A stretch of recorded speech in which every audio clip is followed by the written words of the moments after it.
Welcome to an Insider Special Report. I'm Jarret Johnson. I'm joined by the mighty Joe Yeager. Mighty Joe, man, we're here in front of the Jones on a very sunny, beautiful, but hot summer day here. How you doing? Doing all right, man. Doing all right. You know, football season's right around the corner, and one of the best things about that is it brings cooler weather. But it ain't here yet. So, but we're doing good. We're doing all right. Yeah, and speaking of football season coming up, I guess the main storyline, other than Kingsbury, would have to be the quarterback competition, and it's one that I don't know. I've kind of shied away from because I feel like it's been so talked about.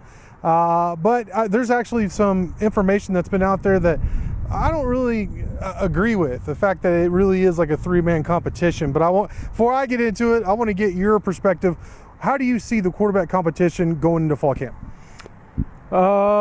Chaos. Yeah. Complete chaos, to be perfectly honest. I don't think they're very close to feeling like they've got the guy. You know what I'm saying? Yeah. I think it's kind of up in the air right now. I mean, I think they wanted Jet Duffy to be the guy to take over, and that they just be kind of on cruise control with him at this point. But I do not believe that that's the case. And I think that depth chart at that position right now is really in flux. Nothing's remotely set in stone. It's going to be interesting, to say the very least, and to see how they operate this on that first game. You know, it's going to be interesting. Yeah, and I agree that I don't think anything's set in stone per se, and I do also agree with you on the fact that I think Kingsbury wanted Jet Duffy to take the job. You know, not that he would have necessarily named him. In fact, I don't think he would have, because why do that? Why, you know, they never do that. Yeah, keep the competition going, right? But I think they did. Well, I feel very strongly that Kingsbury did want Duffy to take that, you know, starting gig and kind of run away with it.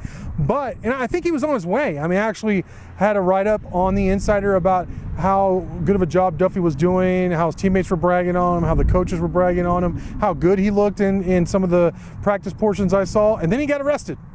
He was one of the 4 guys that got arrested.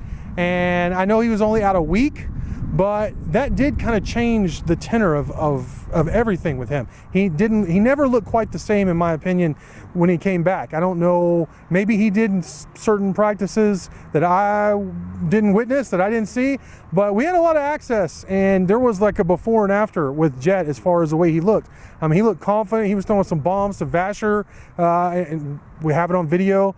You know, that I played for y'all. I saw a lot of good things from Jet, and then all of a sudden he was very, very inaccurate in the scrimmages. I know both you and Zach saw, and just never quite looked comfortable there. Now, another thing I want to point out is the fact that, okay, look, in spring ball, it's basically a glorified 7-on-7 for quarterbacks. They're not allowed to be touched. The whole running aspect isn't taken into account, as far as you can't really see what they can do. You can't really see, like a Johnny Football is a perfect example. You wouldn't really be able to see what that guy, or Patrick Mahomes, what they can do in that kind of situation as opposed to a game type situation. I think that is along the same lines for Jet as far as the type of game he has. But then you got the true freshman, Alan Bowman, who, as far as for the 7-on-7 type of, you know, atmosphere or situations, as far as pure passer, I think he clearly separated himself despite being a true freshman. Yeah, I agree. And, you know, I'm actually coming around more to Zach's viewpoint on Bowman. The more I think about it, the more I think that when all is said and done, he could be your guy. I mean, not straight away. I mean, probably not against Ole Miss or anything like that, but somewhere on down the line, I think he's got a chance to take this thing over. And, you know, he has the least mobility, probably the three candidates. No doubt. That's an issue. But, I mean, he more than makes up with that when it comes to the accuracy. And, I mean, that's kind of what it comes down to first and foremost. You like that dual threat and everything, but the guy's got to be able to make the passes and make the throws. He can't just be a glorified running back out there. And so if it comes down to the really good passer versus the really good runner, then I think it's going to be Bowman. I think, in my opinion, I think it is going to be Jet. Now, I feel nervous saying that because the guy has been suspended a couple of times. He has been inconsistent, and he has been here long enough to where you would think he would be coming around. Like I said, I feel like he was on that pace. But I do think in the end, Jet is your starter against Ole Miss, which I think you were saying too. Right. Alan Bowman could be your future, but he is a true freshman. I did see him in person.